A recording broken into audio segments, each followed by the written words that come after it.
A piece of pipe outputs -53 degrees Fahrenheit from compressed atmospheric gas. Your consumer air conditioning unit cannot achieve this thermodynamic deficit. At any price, the hardware is a Vortex tube. 1 million revolutions per minute. That is the exact rotational velocity of the internal gas column. It happens before you finish reading this sentence. This exceeds the maximum angular velocity of a jet engine turbine.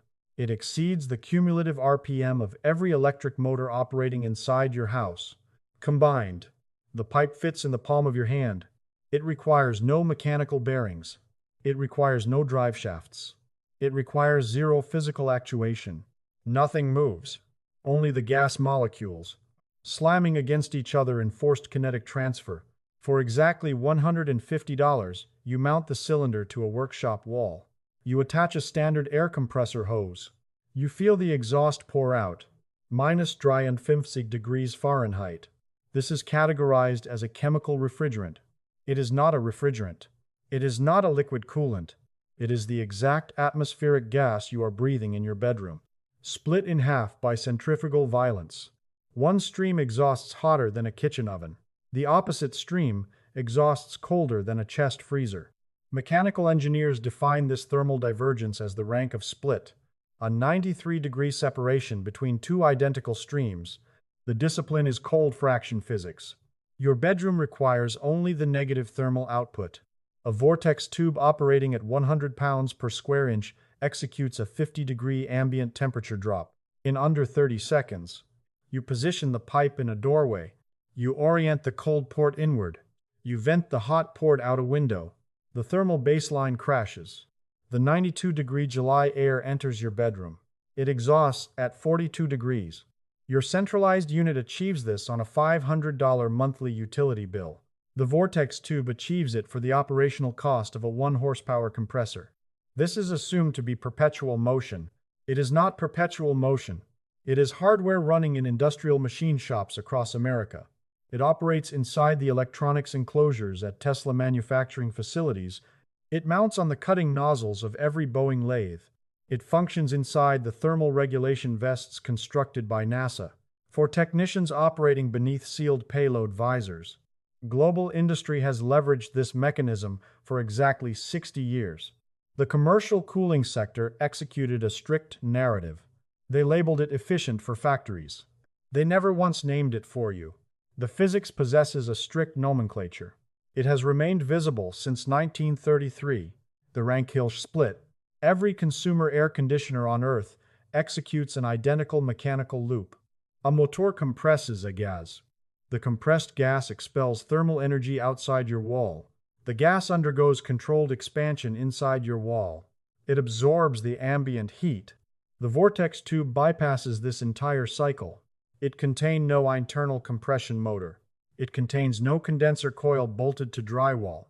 It contains no refrigerant phase change mechanism forcibly relocating heat. Instead, you possess a single piece of pipe, shaped like the capital letter T. The pressurized gas injects through the lateral port.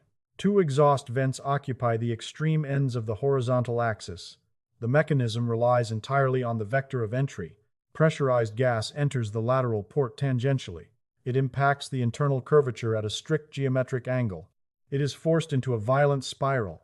The spiral accelerates to the 1 million RPM threshold mentioned earlier. No mechanical bearing constructed by human hands could survive this rotational velocity. Atmospheric gas requires no bearings. It rotates against its own mass. At this extreme angular velocity, dual mechanisms trigger simultaneously. They appear physically contradictory. Centrifugal force drives the outer ring of gas against the internal cylinder wall. It undergoes aggressive compression. Pressurized gas invariably spikes in temperature. The outer boundary layer heats up. Simultaneously, an internal column of gas occupies the center axis. It rotates in strict reverse relative to the outer ring. Mechanical engineers define this as the counter spin. The internal column is constrained to a reduced radius. The conservation of angular momentum dictates a mathematical outcome. The inner column must rotate faster than the outer ring. This does not happen. The outer ring exerts kinetic friction. It drags the inner column down to an identical angular velocity. The kinetic energy stripped from the inner column cannot vanish. Thermodynamics demands a transfer. It is ejected outward into the wall as pure heat. This kinetic theft forces the temperature drop. The outer boundary absorbs the kinetic energy. The inner column surrenders it. The inner column travels to the cold exhaust port. It undergoes severe adiabatic expansion. It is stripped of rotational momentum. It suffers thermal extraction through two simultaneous vectors. Adiabatic expansion alone forces a temperature collapse. It is the exact physics of a compressed air duster frosting over your skin. The rotational energy theft stacks on top. It compounds the deficit. Two distinct cooling mechanisms operate inside one piece of metal pipe. The peer-reviewed measurements are absolute. The inlet pressure is exactly 100 pounds per square inch. The cold fraction valve is locked at 20%. The hardware generates a thermal drop of 123.8 degrees Fahrenheit. A 70-degree ambient intake enters. A 53-degree gas exits. The hot end on the exact same setup ejects gas exceeding 200 degrees Fahrenheit. A 253-degree thermal chasm generated inside a single pipe, sourced from a single intake of room air. This is the Rankine split in physical execution. Your residential unit requires a $1,500 compressor. It requires toxic chemical refrigerants. It requires copper line sets routed through drywall. It requires a $400 electrical capacitor. It achieves less than half of this thermal spread. The Vortex tube requires exactly none of these components. Here is where the mathematics confront the commercial cooling sector, the industry that engineered your centralized unit.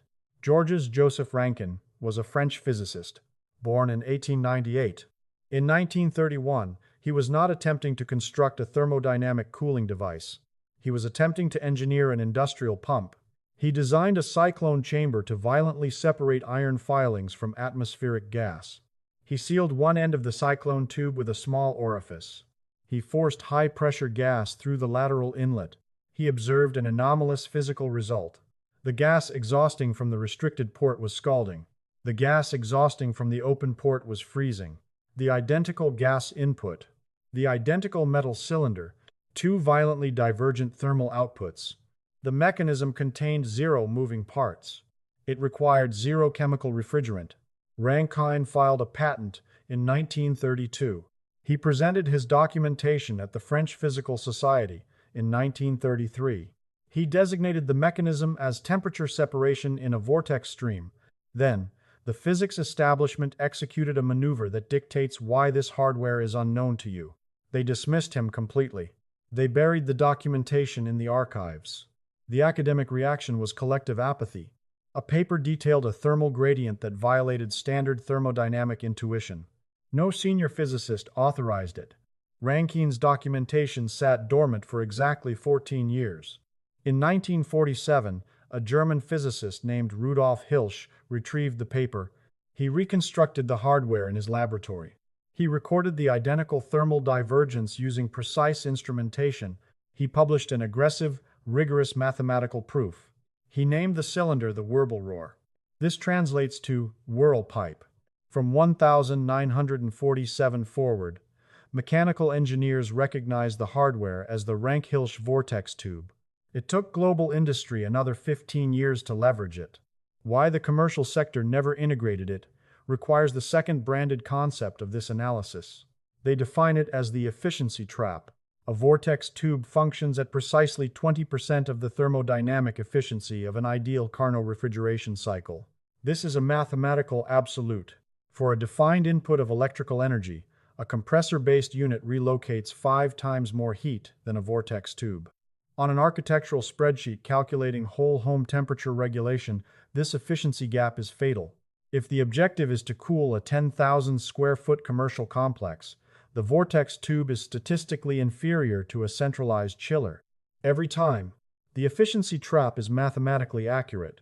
The commercial manipulation is how the sector weaponized that metric. They isolated the worst possible application of the hardware, whole building temperature regulation. They weaponized that failure to dismiss every other physical application. The vortex tube is not engineered to regulate 10,000 square feet. It is engineered to drop a concentrated volume of gas faster than any other mechanical process on Earth. It requires no moving parts. It requires no direct electrical feed. It requires no toxic refrigerant.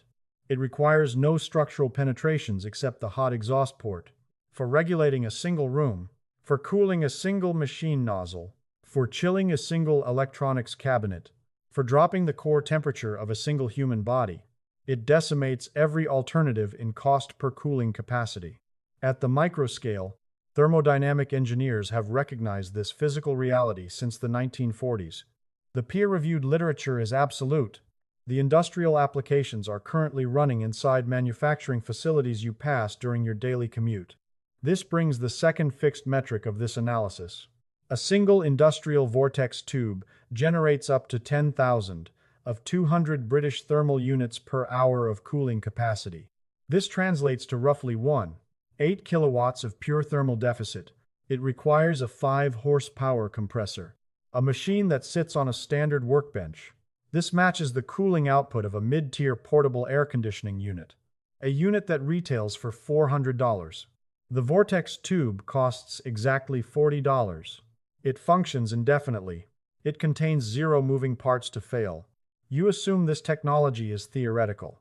You question its deployment. If the thermodynamics are this absolute, the hardware should be ubiquitous. It is ubiquitous. Every tier of heavy industry deploys it. The consumer supply chain simply never targeted you.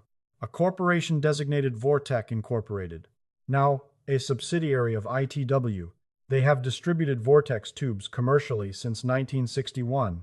C. Darby Fulton Jr. launched the enterprise. He recognized the spot cooling market for machine shops was a total commercial void. Today, Vortex distributes the hardware to virtually every major industrial manufacturer in the United States. Their primary competitor is Exair. They market a product designated as the Maximum Refrigeration Series. These cylinders generate thermal deficits ranging from 1,000 to over 10,000 British thermal units per hour. The cylinders fit inside the pocket of a coat. Boeing deploys Vortex tubes to regulate the titanium milling process. The friction from machining aerospace titanium generates extreme thermal loads. The heat permanently warps the cutting tool. It ruins the component. A Vortex tube injects -40-degree gas directly into the cutting interface. The tool maintains structural integrity for the duration of the shift. Tesla deploys them inside the robotic control enclosures at their Fremont assembly plant. A control cabinet operating adjacent to a thermal paint booth achieves catastrophic internal temperatures. The silicon architecture fries. Vortex tubes inject freezing gas directly into the enclosures. The factory requires zero-refrigerant lines routed to the robotic stations.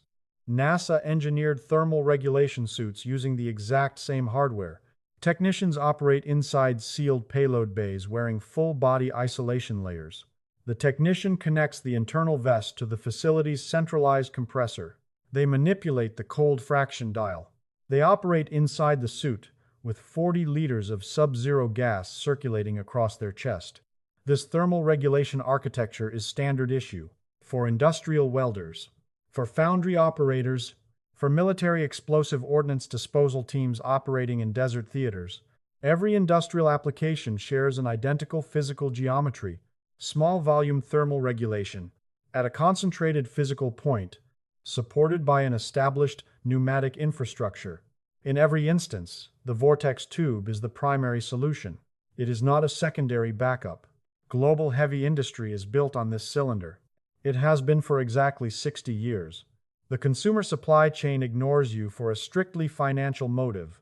The global air conditioning sector generates $400 billion. They hold patent monopolies on centralized compressor architecture. There is zero commercial incentive to retail a $40 piece of pipe, a pipe that neutralizes a $6,000 centralized unit. No manufacturer of split systems survives that economic transition. They withheld the data because the data destroys their revenue model. The financial burden rests entirely on you. The physical assembly is mathematically simple. The total acquisition cost for the thermal setup is exactly $150, divided strictly into 2 hardware components. The Vortex cylinder requires $40 to $70, dictated by the metal mass and the machining. A 1 horsepower air compressor capable of maintaining 100 pounds per square inch requires $80 to $100. Acquired at any standard retail hardware store. That is the complete system architecture. 2 individual parts. The Vortex cylinder features 3 threaded geometric incisions. 1 lateral port acts as the pressurized gas intake. 1 terminal port exhausts the negative thermal stream. 1 terminal port exhausts the positive thermal stream. You connect the pneumatic intake to the compressor using a standard 1/4-inch shop hose. You orient the cold terminal into the target residential volume. You route the hot terminal out a window, or into a structural venting duct, or into a concrete basement where thermal waste is physically irrelevant. This is the complete physical installation. It requires no copper routing. It requires no structural penetrations beyond the exhaust boundary. It requires no certified electrical technicians. The mechanical dial on the hot exhaust serves as the cold fraction actuator. Manipulating this valve dictates the strict thermodynamic ratio. It dictates the exact volume of gas forced through the cold terminal versus the hot terminal. At a 20% cold fraction setting, you trigger the maximum thermal deficit, the -53-degree metric detailed earlier. At an 80% cold fraction setting, you sacrifice the extreme temperature drop per cubic foot. You gain a massive volumetric increase in chilled gas. To regulate a residential bedroom during peak summer radiation, you lock the valve at 60%. This precise mechanical calibration delivers a 50-degree thermal collapse below ambient room temperature. It pushes sufficient gas volume to neutralize the thermal radiation penetrating your window glass. The operational economics are mathematically absolute. A 1 horsepower compressor running a maximum duty cycle demands exactly 750 watts of electrical power. At an acquisition rate of 12 cents per kilowatt hour, this requires exactly 9 cents per hour of operation. Your central cooling hardware running the exact same 60 minutes requires 40 to 60 cents in electrical draw. The Vortex tube is mathematically superior to operate. It is statistically superior to purchase. Over a single 31-day July cycle, the operational cost differential liquidates the entire hardware investment. The single task the Vortex tube cannot execute is the thermal regulation of a 2-story residential structure. That is the efficiency trap, functioning exactly as mathematically designed. You orient a Vortex cylinder into a single isolated room. You regulate that room faster and cheaper than any compressor-based architecture. You orient the cylinder down a structural hallway to regulate 4 separate bedrooms. The mathematics collapse instantly. You must match the mechanical tool to the physical volume. A Vortex tube mounted in a single doorway is the absolute purpose of the architecture. A Vortex tube attempting to supplant a central HVAC network is a physical mismatch. That specific geometric mismatch is the exact narrative the cooling sector has broadcast for 60 years. To mathematically guarantee you never purchase one.